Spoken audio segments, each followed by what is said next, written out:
бэлгийн замаар дамжих халдваргууд хүмүүс аяга хол байгаа юм шиг боддог тийм ээ. Тэгэхээр бид нар өнөөдөр энэ Тэмбүү гусгыгээд 2 жилийн үйл ажиллагаа зарлаж байгаа маань цааш алс ихтэй 5 жилийн дараанаас үр дүн гарч ирж болно.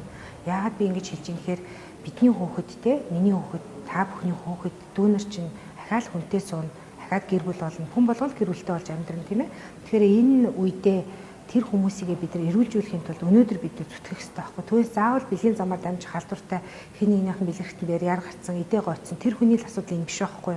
Тийм учраас өнөөдөр бид нар бүх нийтээрээ те дэлхий ч гэсэн сая одоо 19 оны 19-ний хэдийхээ тохиолдолд анхаарал хандуулах өдрийн дэлхийн гаргаж байгаа дэлхийн үндэсний байгууллагаас нийслэлийн үндэсний байгууллагын тохиолын нэгдсэн гаргаж байгаа ураа маань өөрчлөлтийг та бид хийнэ.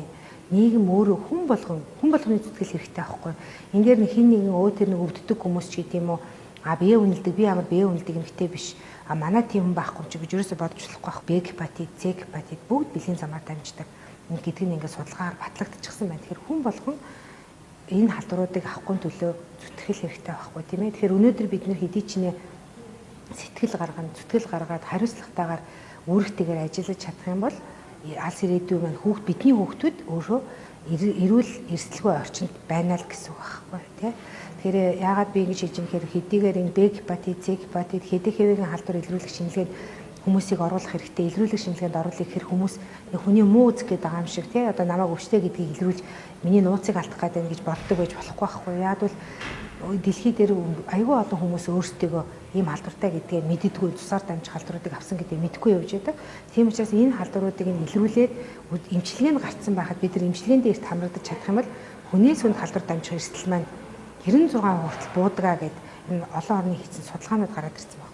Тийм учраас бид нар илрүүлээ тэр хүний амьдралын насыг нь уртсгаж хүнд тус болохгүй тий.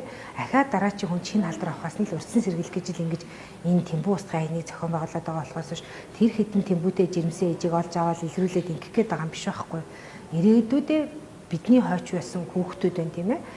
Хүүхдүүд маань дүүнер маань эрүүл орчинд амьдрах хэрэгтэй байхгүй. Тийм учраас энэ хүмүүсийг бид нэр эртхэн шинжилгээ хийлгэж өөрийнхөө халдвартай юм уу энийг мэдчихээ мэдчих юм бол эмчилгээ гэдэг маань С дээрч байна, Б гепатит дээрч байна, хэдийхээ тох дээрч байна, тэмбүүн дээрч байна. Эмчлэлд болдог тий эмчилгээтэй байгаа ийм халдваруудаас яагаад бид нар ингэж шинжилгээгээ өгөөд цааргалаад байгаа бэ гэдгийг л хүмүүст аюул сайн зөв ойлгуулах хэрэгтэй байхгүй. Тэгэхгүй болохоор хүмүүс ингээл Тэмбүү устгахын үйл ажиллагаа зарлж байна.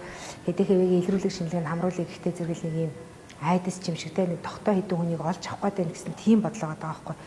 Уг нь бол тийм зорилготой биш зүгээр л эртхэн илрүүлээд, эртэмчлээд, амьдралын чанарыг дээшлүүлээд хэдийгээр юм халдвартай ч гэсэн урт удаан амьдрах боломж байгаа шүү гэдгийг л бид нар ард иргэдтэй хэлж ойлгуулахаа зүтгээд байгаа юм л та.